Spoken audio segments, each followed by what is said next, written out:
Agar Payg'ambarimiz sollallohu alayhi vasallam hozir oldingizda bo'lganlarida nima der edingiz? Tasavvur qiling. Bir lahzaga telefoningizni chetga qo'ying. Atrofdagi shovqinlarni unuting. Ko'zingizni yuming. Tasavvur qiling. Rasululloh sollallohu alayhi vasallam hozir oldingizda turibdilar. Siz yillar davomida salovat aytgan zot. Ismini eshitsangiz sollallohu alayhi vasallam degan zot. Qiyomat kuni havuzlar yonida uchrashishni umid qilgan zot. Bu zot hozir oldingizda. Siz nima der edingiz?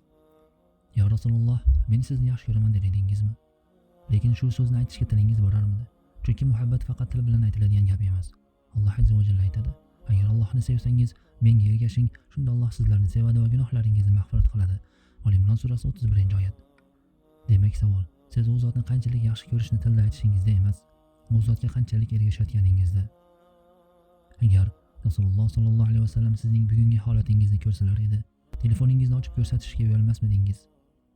Galereyangizni, Telegramingizni, Instagramingizni, TikTok qidiruv tarixingizni, yolg'iz qolganingizda ko'rgan narsalaringizni, hech kim bilmaydi deb qilgan ishlaringizni ko'rsatishga tayyormidingiz? Yoki telefoningizni tezda o'chirib qo'yarmidingiz? Ey birodar, bir kun davomida necha soat telefon ekraniga qaraysiz? 2 soat, 5 soat, 8 soat. Ammo Qur'onni oxirgi marta qachon ochdingiz? Bugunmi, kechami, bir hafta oldinmi yoki Ramazondan beri ochmadingizmi? Rasulullohning hadislarini oxirgi marta qachon o'rgandingiz? Ey birodar, hozir bir mashhur insonning hayotidagi yangiliklarni bilasiz. Falon futbolchi qaysi jamoaga o'tganini bilasiz.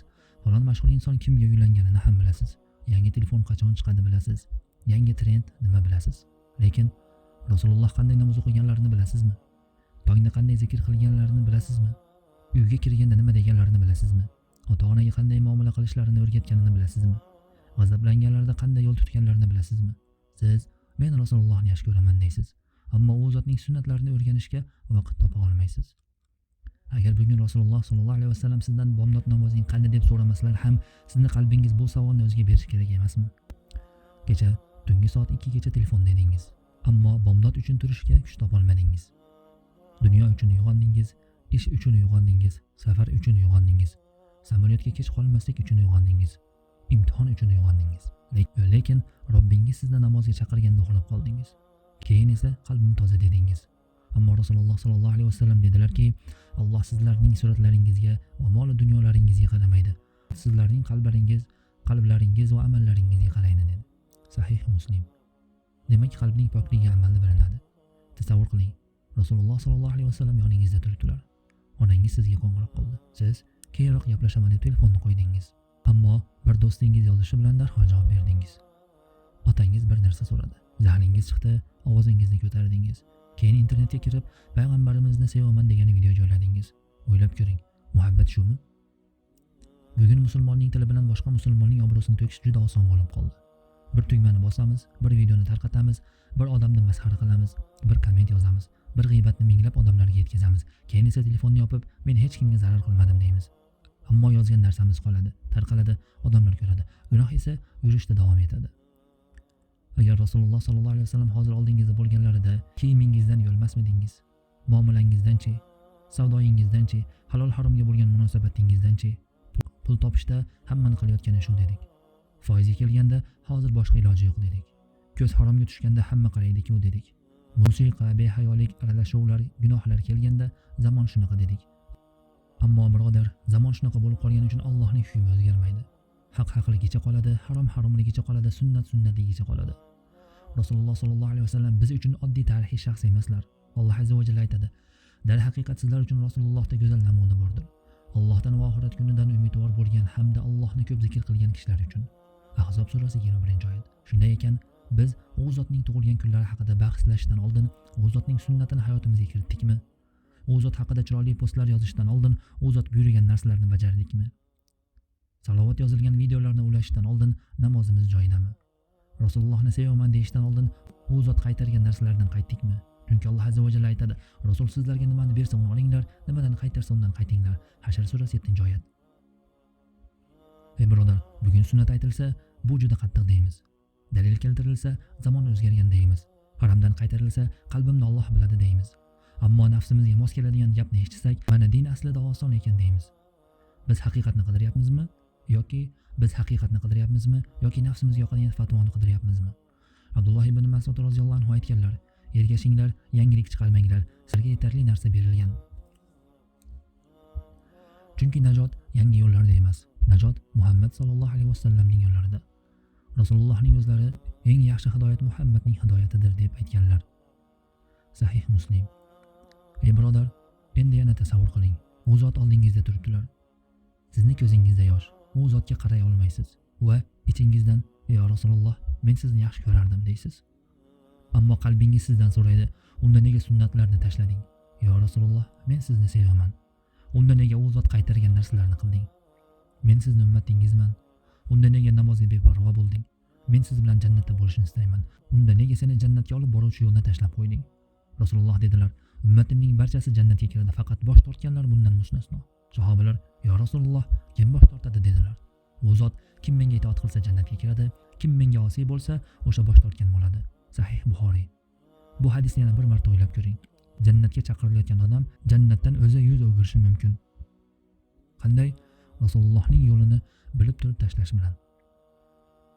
Balki hozir qalbingizda "Men juda ko'p gunoh qildim" degan fikr bordir. Balki sizni hech kim bilmaydigan gunohingiz bordir. Balki kechalari yolg'iz qolganda qiladigan gunohingiz bordir. Balki namozni tashlab qo'ygandirsiz. Balki ko'zingizni haromdan saqlay olmayapsiz. Balki bir harom munosabat ichidasiz. Balki ota-onangizni yig'latdingiz. Balki birovning haqqi sizda. Balki odamlar sizni yaxshi inson deb bilishadi, lekin siz yolg'iz qolganingizda kim ekaningizni o'zingiz bilasiz. Birodar, bu gaplar sizni umidsizlikka tushirish uchun emas, uyg'otish uchun. Chunki siz hali tiriksiz. Demak, eshik hali yopilmagan. Siz hali nafas olmoqdasiz. Demak, tavba qilish imkoniyati bor. Siz hali "Robbim meni kechir" deya olasiz. Shunda shayton sizga "Sen juda uzoqqa ketding" deydi. "Endi sendan yaxshi musulmon chiqmaydi" deydi. "Ertadan boshlaysan" deydi. "Bir kun tavba qilasan" deydi. Ey birodar, ammo u bir kun kelmasligi mumkin. Siz ertalab uyg'onishingizga kim kafolat beradi? Keyingi Ramazonga yetishingizga kim kafolat beradi? Keyingi juma kunini ko'rishingizga kim kafolat beradi? Hatto bu videoning oxirigacha yetishingizga kafolat bormi? Shuning uchun masala agar Rasululloh sollallohu alayhi vasallam hozir oldingizda bo'lganlarida nima der edingiz degan savolning o'zi emas. Asl savol, agar Rasulullohning sunnati bugun sizning oldingizga qo'yilsa, siz unga nima deysiz? Eshitdim va itoat qildim deysizmi yoki bu menga og'ir deysizmi? Bu zamonga mos emas deysizmi? Keyinroq qilaman deysizmi? Rasululloh sollallohu alayhi vasallamni ko'rmaganmiz. Ammo u zotning sunnatlari bizgacha yetib keldi. U zotning so'zlari bizgacha yetib keldi. U zotning namozi bizgacha yetib keldi. U zotning axloqi bizgacha yetib keldi. U zotning halol va haromga oid ko'rsatmalari bizgacha yetib keldi. Shunday ekan, u zotni ko'rmaganimiz bizga uzr emas. Rasululloh sollallohu alayhi vasallam dedilar: "Sizlardan birortangiz men unga otasidan, farzandidan va barcha insonlardan ko'ra sevimliroq bo'lmagunimcha komil iymonli bo'la olmaydi." Sahih Buxoriy. Shunday ekan, o'zingizdan so'rang: men Rasulullohni haqiqatdan ham yaxshi ko'ramanmi? Agar sunnat bilan nafsim to'qnashsa, qaysi birini tanlayman? Agar sunnat bilan urf to'qnashsa, qaysi birini tanlayman? Agar Rasulullohning so'zlari bilan odamlarning gaplari to'qnashsa, qaysi birini tanlayman? Mana shu savol, muhabbatning haqiqiy imtihoni mana shudir. Balki bugun birinchi marta o'zingizga rostni aytarsiz: "Men Rasulullohni sevaman" dedim. Ammo hayotimda u zotga ergashish juda kam ekan. Unda bugundan boshlang. Hammasini birdan o'zgartira olmasangiz ham birinchi qadamni bugundan tashlang. Namozingizni tuzating, Qur'onni yana oching, harom munosabatni o'zing, ko'zingizni saqlang, ota-onangizdan kechirim so'rang, birovni haqqini qaytaring, yolg'iz qolganingizda gunohni tark qiling, sunnatni o'rganing, bilmagan narsangizda ilm ahliga murojaat qiling va eng muhimi, tavbani ertaga qoldirmang. Birodar, tasavvur qiling, bir kun qiyomat qoyim bo'ladi. Bu telefon, bu uy, bu dabdaba, bu mashina, bu obunachilar, bu layklar, bu mashhurlik qolmaydi. Odamlarning siz haqqingizdagi fikri ham qolmaydi. Siz yolg'iz amallaringiz bilan Alloh huzurida turasiz. O'sha kuni sizga internetda nechta odam seni tanirdi deb so'ralmaydi. Qancha layk olding deb so'ralmaydi. Qanday telefon ishlatding deb ham so'ralmaydi. Ammo qilgan amallaringizdan so'ralasiz. Shuning uchun bugun o'zingizga bitta savol bering.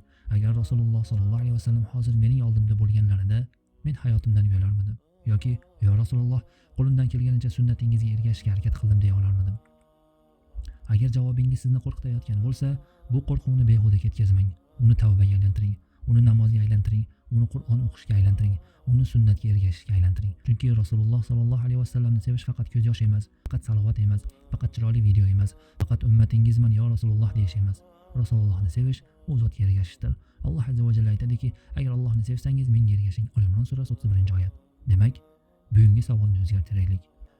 Agar Rasululloh sollallohu alayhi vasallam oldimda bo'lganlarida nima der edim emas, balki u zot bilan uchrashadigan kunim uchun bugun nima tayyorlayapman? Mana shu savolni o'zingiz bilan olib keting.